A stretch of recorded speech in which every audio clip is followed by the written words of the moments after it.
Bien, tengan todos ustedes muy buenos días.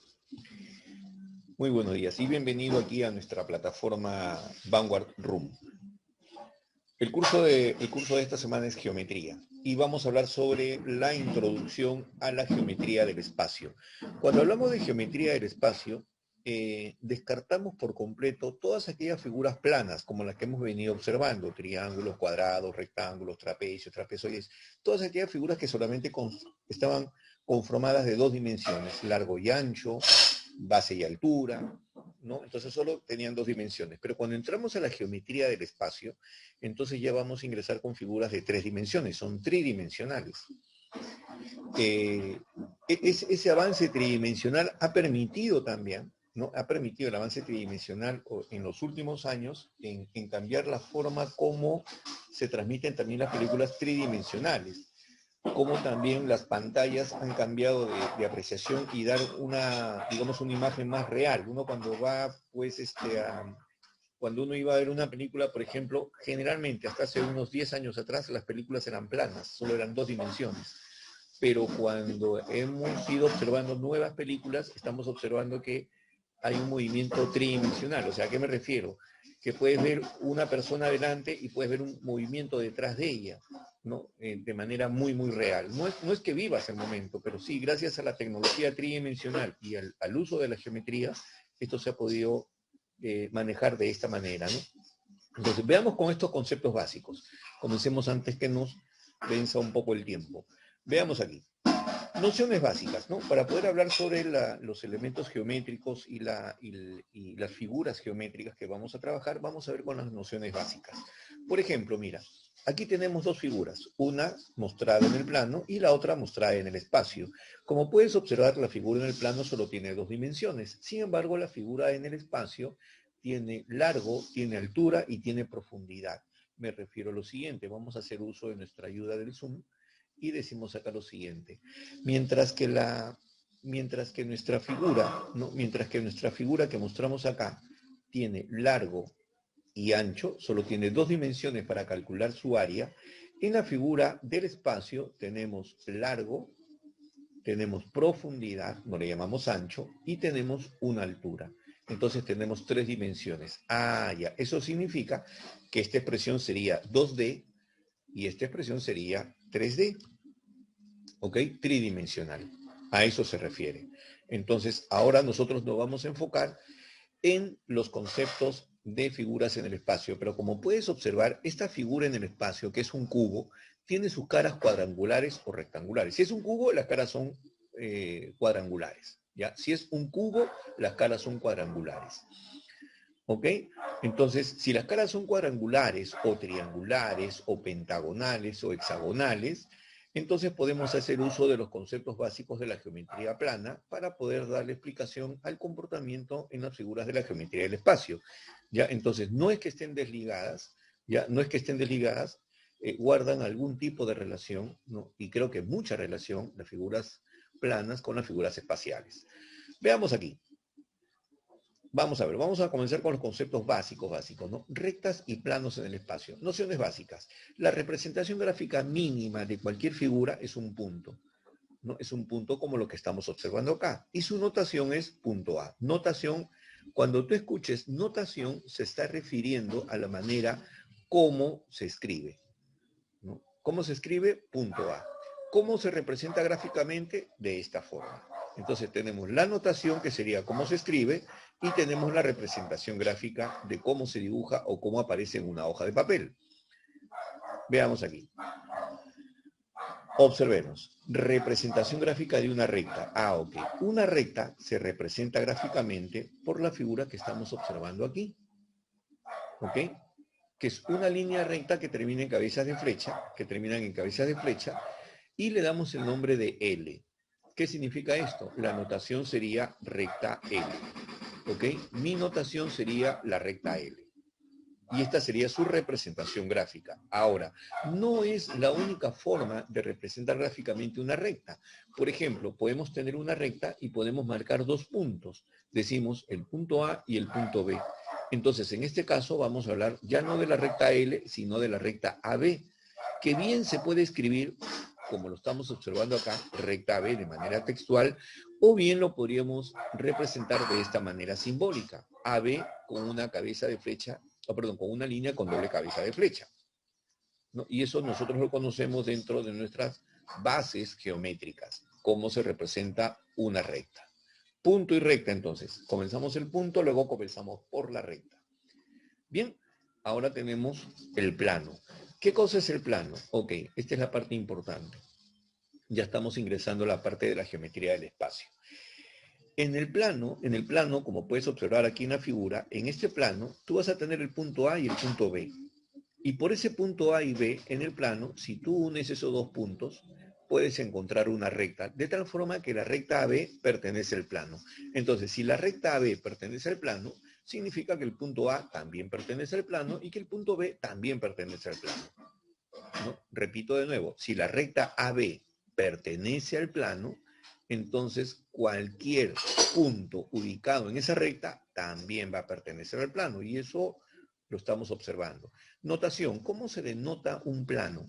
Así como el punto se denota a través de un punto y una letra, y la recta a través de una línea, ¿no?, o la especificación de unos puntos extremos, el plano también se denota dibujando la letra P, o puede ser cualquier otra letra mayúscula, puede ser plano P, plano Q, plano R, plano S, pero siempre con mayúsculas, y la representación gráfica sería pues una especie de un paralelogramo, ya como lo que estamos observando aquí.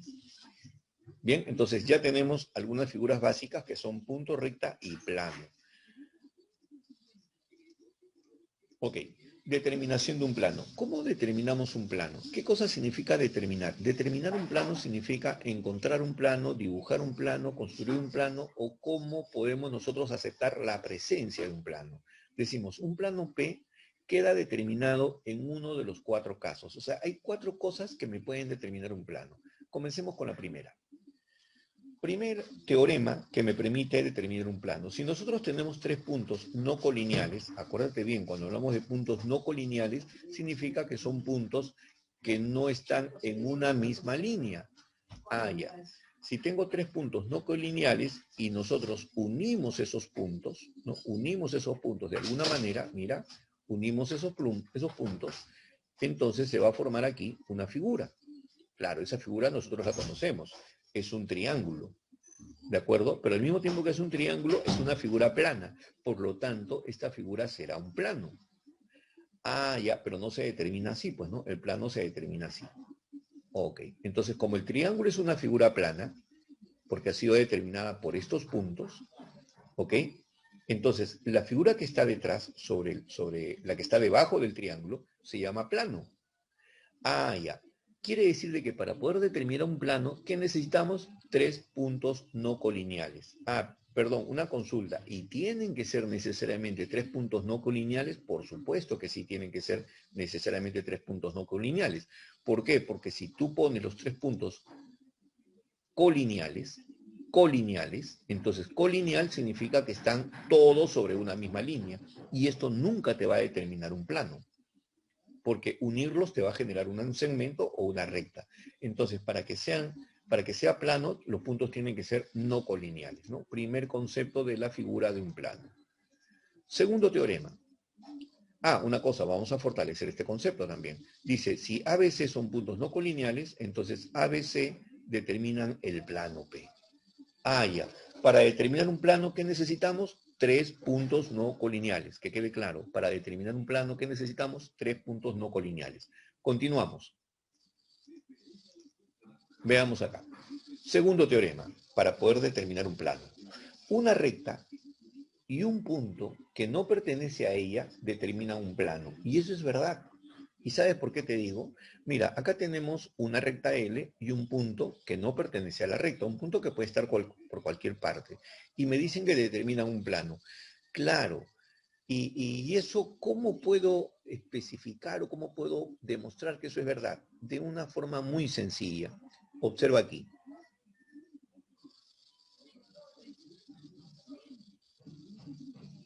Ok, ¿cómo podemos determinar realmente el teorema 2? Una forma muy, muy sencilla. Mira, tú tomas el punto A y trazas una línea hacia acá, y trazas otra línea hacia acá. Listo.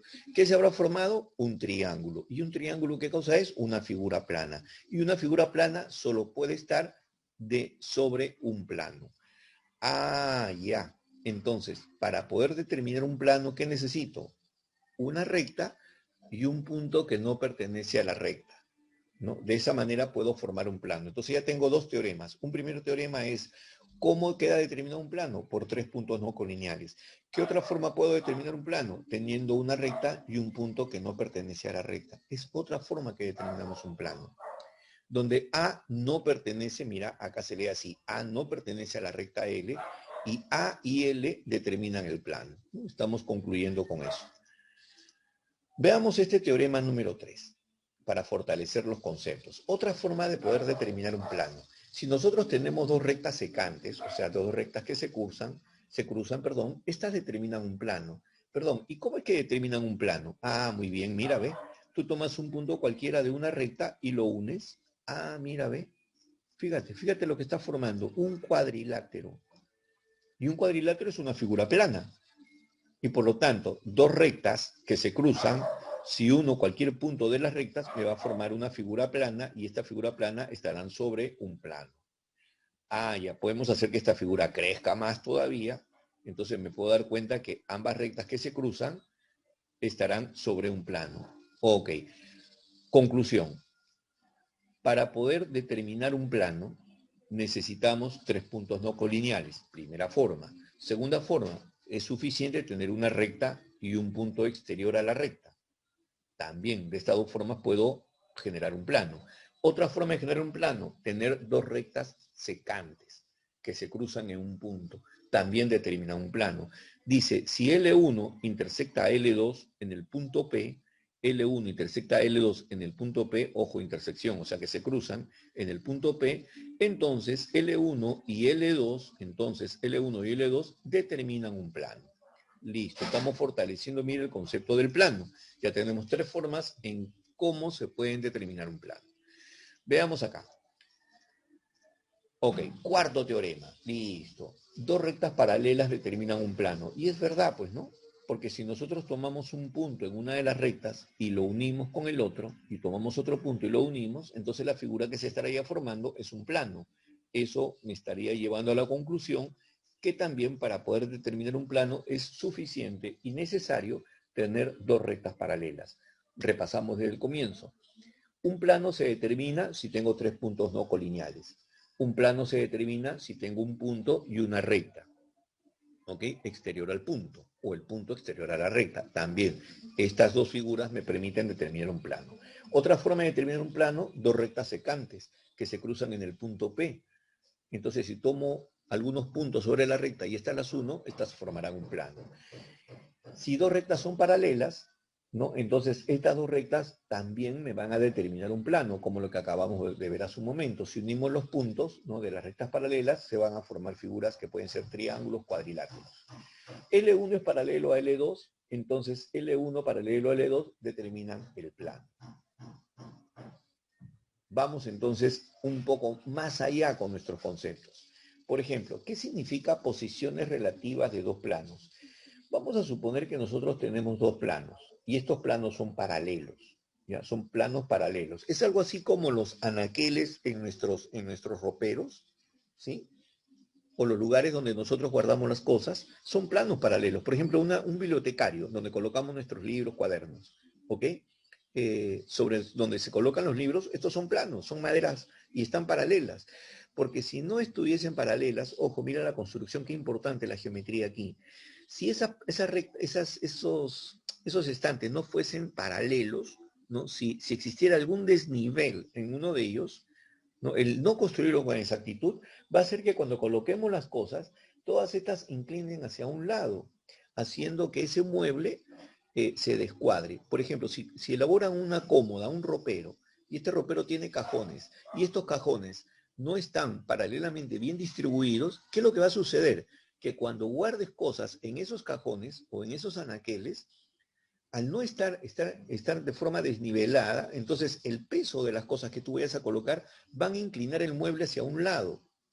Y si a esto tú le das un movimiento, lo arrastras para moverlo del lugar, ¿qué va a suceder con ese mueble? Ese mueble se va a descuadrar y con el tiempo ese mueble se va a mover. Sucede mucho con las sillas, ¿no? Las sillas, cuando no han sido construidas de la manera correcta, pasa eso. Entonces, muchos muebles van a tener este fin. Lo cual indica que este concepto de la geometría y de planos paralelos es muy importante, mira, para la construcción. Inclusive en las casas, ¿ah? Inclusive en las casas, ¿no? Cuando construyen los pisos o las paredes. Claro, alguien me dirá, pero profe, ¿las pirámides? No, pues es que las pirámides van a tener unas vigas que sostengan la caída de estas paredes. Y esas vigas pueden ser de la misma construcción. Pero mira cómo la geometría ingresa en esa parte de la construcción. Veamos la posición relativa de dos planos.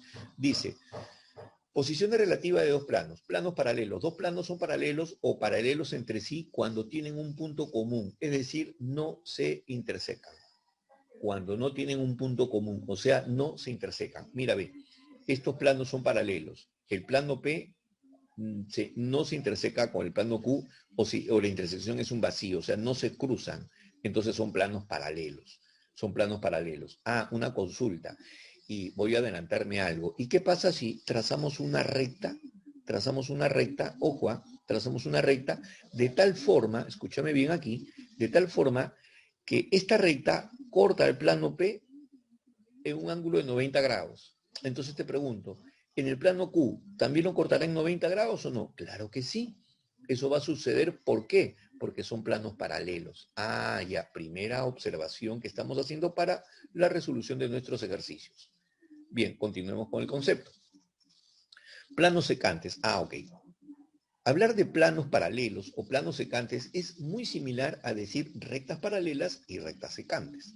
Ok, decimos, son dos planos que tienen una recta en común denominada arista o traza de un plano sobre el otro. Ok, mira, ve, si tú abres tu cuaderno, entonces cada hoja de tu cuaderno será un plano.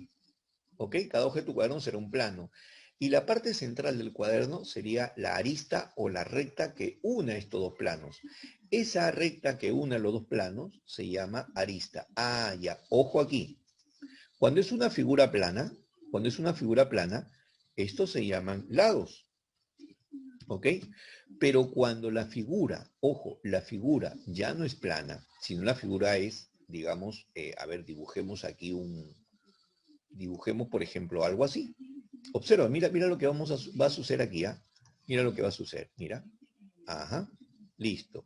Si dibujamos una figura como esta, entonces esta figura es una especie de un cubo, de una caja, el nombre que tú quieras darle, por ahora, ¿eh? Por ahora, el nombre que tú quieras darle, no importa mucho eso. ¿Te das cuenta? ¿Ok? Entonces, cada cara de esta figura es un cuadrilátero. Y la unión de dos caras, ojo, la unión de dos caras de este cuadrilátero va a llevar un nombre. Por ejemplo, la unión de estas dos caras aquí, ¿no? Esta unión que yo estoy pintando de color rojo, esta unión es la que nosotros llamamos aristas. Por ejemplo, la pared con el piso. La pared con el piso tiene una unión. Esa unión se llama arista. No se va a llamar lado de la pared porque no es una figura plana, ¿no? Tu habitación, tu sala es una figura del espacio. ¿Ya? Entonces, arista lleva el nombre cuando unes dos planos, en este caso, ¿no? Entonces, el plano P se intersecta con el plano Q en una sola arista. Bien, bien, bien. Posiciones relativas de una recta y un plano. ¿No? Recta que contiene un plano. Listo, hay varios puntos. Así es. Así es, sí, no te preocupes. Recta contenida en un plano. Y luego tenemos rectas secante al plano. Mira, ¿ven? Acá hay una recta secante al plano. ¿De acuerdo? Luego tenemos otro tipo de rectas. Recta paralela a un plano. Ok, no tienen punto de intersección, no tienen punto común. ¿De acuerdo? Pero sin embargo, si trazas unas líneas, entonces van a estar a la misma distancia. Observación, rectas alabiadas. ¿Qué significa rectas alabiadas o cruzadas? Son rectas no coplanares, o sea que no están en una